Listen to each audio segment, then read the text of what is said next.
Bonjour, bienvenue dans la cuisine de Dame Nature. Aujourd'hui, je combats la pluie. Il pleut pas mal, mais j'ai décidé de faire une capsule avec vous et de cueillir deux plantes méconnues qu'on peut servir dans plusieurs recettes, soit l'épilobe à feuilles étroites et l'érythrone d'Amérique.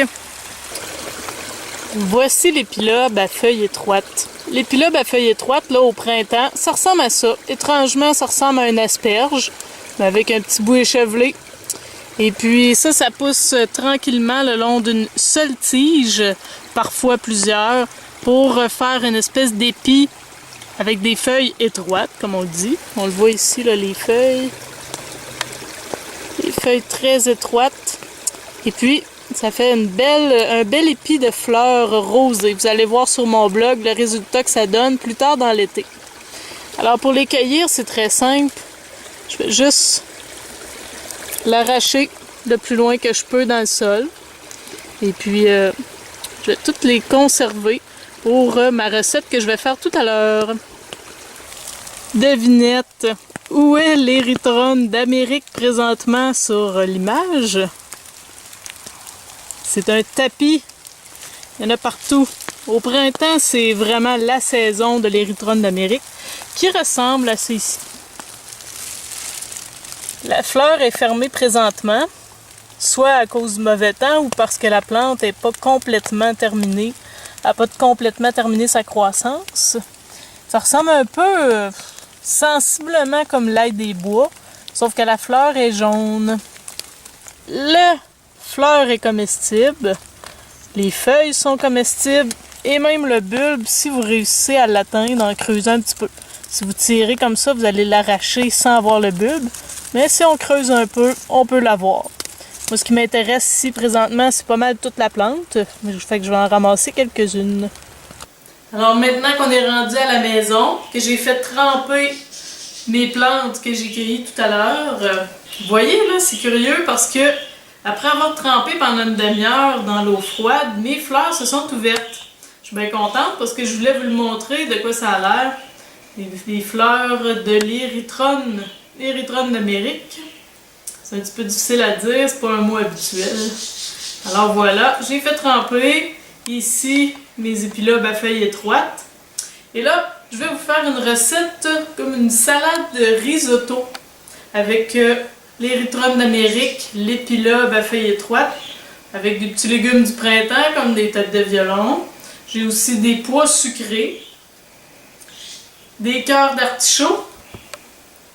J'ai besoin aussi pour cette recette de risotto, ici là, du riz arborio, que je n'utiliserai pas pour faire la fameuse recette de risotto. Je vais l'utiliser autrement, ça va être vraiment délicieux. Je vais avoir besoin de coriandre, de persil, de poivron, ça peut être du poivron rouge, orange, jaune, vert, peu importe, à votre goût. J'ai besoin d'oignons rouges que j'ai tranchés finement, d'ail haché, de moutarde de Dijon, d'huile d'olive, de vinaigre balsamique, de sel et de poivre. Première étape de cette recette. Je vais faire blanchir mes légumes. Ici, je me suis préparé un chaudron d'eau avec un petit peu de sel. L'eau est bouillante. De côté, ici, j'ai un plat avec de l'eau froide que je vais ajouter de la glace tout à l'heure. Je vais faire blanchir mes épilobes jusqu'à temps que ça soit al dente. Alors, je les plonge dans l'eau bouillante. Pendant ce temps, j'ai fait bouillir de l'eau avec un petit peu de sel. Ça va être pour faire cuire mon riz arborio. Pendant ce temps, ici ma fleur, là, je vais la conserver crue. C'est quand même une salade que je vais faire.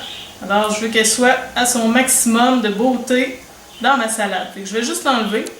Ça ici, je vais faire sauter ça dans la poêle, un peu comme des épinards.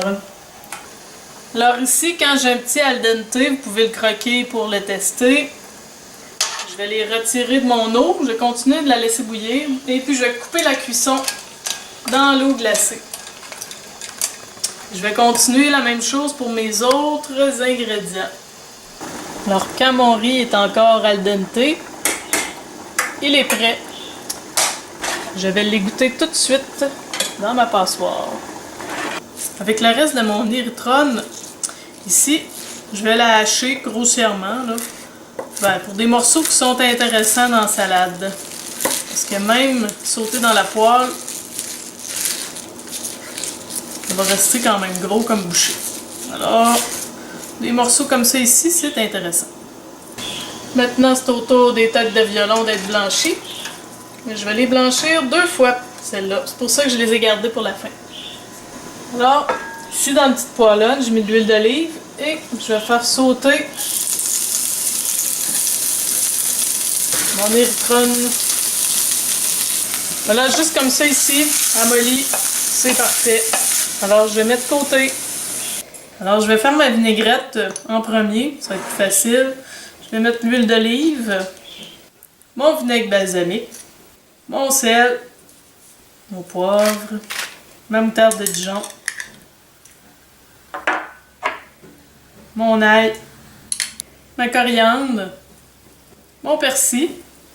J'ajoute mes poivrons, mes oignons rouges, mes pois sucrés. Si j'ai un petit peu de ciboulette que j'ai hachée, c'est facultatif. Mes têtes de violon, mon épilobe, mon érythrone, les cœurs d'artichaut. Alors vous ajustez l'assaisonnement comme vous voulez. Quand vous trouvez ça à votre goût, et bien là, c'est terminé. Il reste juste à le présenter. Et je vais décorer avec